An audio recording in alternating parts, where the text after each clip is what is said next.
नमस्कार, आप देखना शुरू कर चुके हैं दर्श न्यूज। मैं हूं दिव्यांशु। बड़ी खबर आ रही है। सुप्रीम कोर्ट में जातिगत जनगणना को लेकर आज सुनवाई टल गई है। अब इसकी अगली सुनवाई मामले पर अगली सुनवाई अब 14 अगस्त को होगी। हमारे साथ स्टूडियो में मौजूद हैं वरिष्ठ पत्रकार विवेक चंद्र। विवेक, क्या जानकारी है? आज सुनवाई होनी थी जातिगत जनगणना को लेकर, लेकिन वो सुनवाई टल गई है।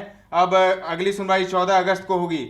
क्या कुछ कहेंगे? वाकई देवांशु, जो अगली सुनवाई है ये काफ़ी महत्वपूर्ण था और पूरे बिहार समेत पूरे देश की निगाहें टिकी हुई थी कि आज जी। फैसला क्या आता है, सुप्रीम कोर्ट का फैसला क्या आता है। इससे पहले 1 अगस्त को पटना हाईकोर्ट ने एक ऐतिहासिक फैसला सुनाया था। उन्होंने ये इजाज़त दे दी थी कि जातिगत जनगणना की जा सकती है। जी, उसके हरी बाद झंडी से मिल गई। सरकार, जी देवांशु, और उसके बाद से सरकार भी लगातार उसके अगले दिन से ही सरकार ने जातिगत जनगणना का जो काम रुका हुआ था, वो शुरू कर 80% काम वैसे हो चुका था पहले, अगर सरकारी आंकड़ों की बात हाँ। करें तो। उसके बाद जो बचा हुआ था काम, उसको एकदम जोर शोर से शुरू कर दिया गया है। इसी बीच में जो शिकायतकर्ता थे वो उन्होंने सुप्रीम कोर्ट का दरवाज़ा खटखटाया और वहाँ पर ये कहा कि भाई जो इस पे रोक लगनी चाहिए। उन्होंने हाई कोर्ट के डिसीजन के खिलाफ वो लोग सुप्रीम कोर्ट में गए और सुप्रीम कोर्ट में आज इस पर जो आना था, फैसला आना था और इस पे बहस होनी थी, तो सुप्रीम कोर्ट ने इसको बढ़ा दिया है। तो बड़ी खबर यही है कि 14 अगस्त को मामले की अगली सुनवाई होगी।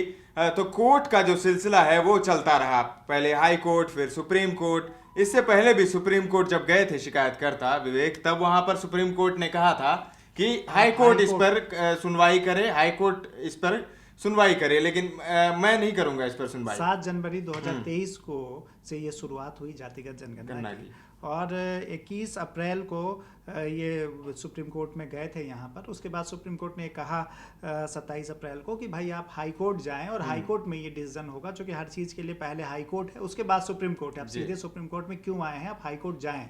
और सबसे बड़ी बात जो देवांशु इसमें है कि जिस तरह से वैसे बीजेपी भी ये कहती है कि भाई मुझे जातिगत जनगणना से कोई परहेज नहीं है, बीजेपी के लीडर कहते हैं मुझे जातिगत जनगणना से परहेज नहीं है, लेकिन मुझे सरकार की मंशा पर संदेह है, सरकार की जो मंशा है उस पर मेरा भरोसा नहीं है, ये बीजेपी भी कहती रही है।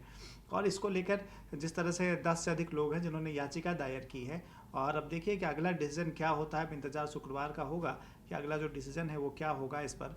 लेकिन अभी जिस तरह से इसको लेकर एक सियासत भी हो रही है और ये जो है विपक्षी पार्टी ये आरोप लगा रही है कि जो जातिगत जनगणना के आंकड़े आएंगे उससे क्या होगा कि जातिगत जनगणना आंकड़े का सरकार दुरुपयोग कर सकती है, क्योंकि आने वाला जो वक्त है वो चुनावों का वक्त है।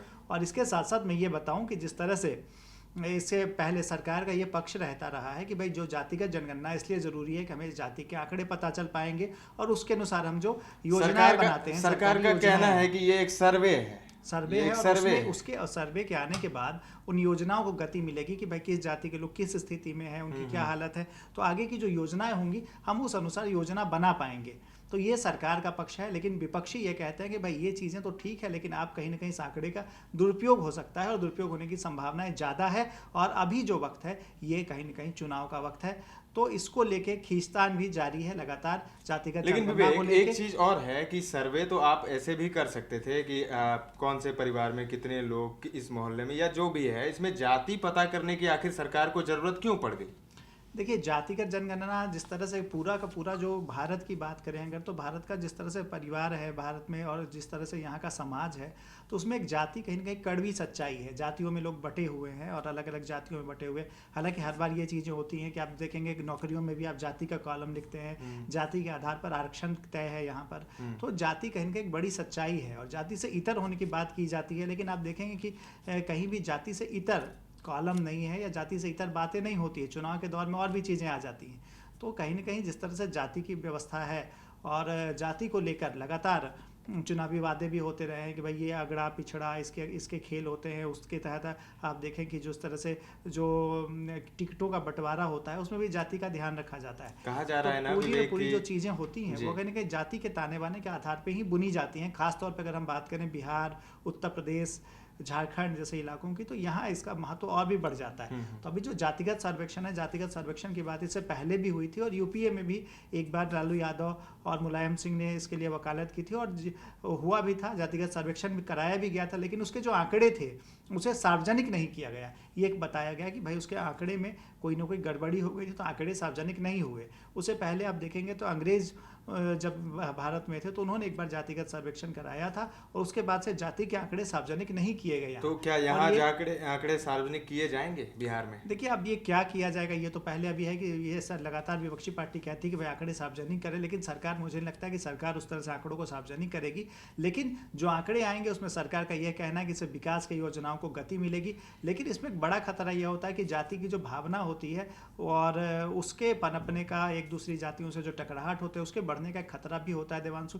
जैसा कि पहले भी, इससे पहले भी कई बार ये बातें हुई कि जब भाई जातिगत जनगणना हो पूरे कुछ राज्यों में हुई भी है जातिगत गणना हुई, लेकिन सरकार गिर गई है। लेकिन है ना कि सरकार मतलब वो सरकार जो है वो हार गई है, जो करवाई थी जातिगत गणना, वो अगले चुनाव में फिर उन्हें हार का बिहार में जातिगत जनगणना को हाईकोर्ट ने अनुमति दी कि भाई जातिगत जनगणना आप करा सकते हैं। उसके बाद उत्तर प्रदेश में भी ये मांग उठने लगी, झारखंड में भी ये बात हो रही है कि जल्दी ही वहाँ जातिगत जनगणना होगी। तो नीतीश कुमार का कहीं ना कहीं एक ड्रीम है कि जातिगत जनगणना, और नीतीश कुमार का एक बड़ा कहेंगे कि एक मजबूत कदम भी है कि हमने जातिगत जनगणना कराया, और ये उस वक्त पर हो रहा है जबकि इंडिया की बैठक, अगली बैठक जो तीसरी बैठक है वो होनी है, और नीतीश कुमार एक तरह से उसके कन्वेनर के रूप में प्रमोट किए जाते रहे कि भाई कन्वेनर बनेंगे नीतीश कुमार, और वो मुद्दा है। और इस वक्त में ये बहुत मजबूत कड़ी के रूप में नीतीश कुमार के साथ जुड़ रहा है कि भाई नीतीश कुमार ने चाहा कि जातिगत जनगणना, और जातिगत जनगणना हो रही है। अब देखिए कि कोर्ट का अगली सुनवाई किस तरह से होती है और क्या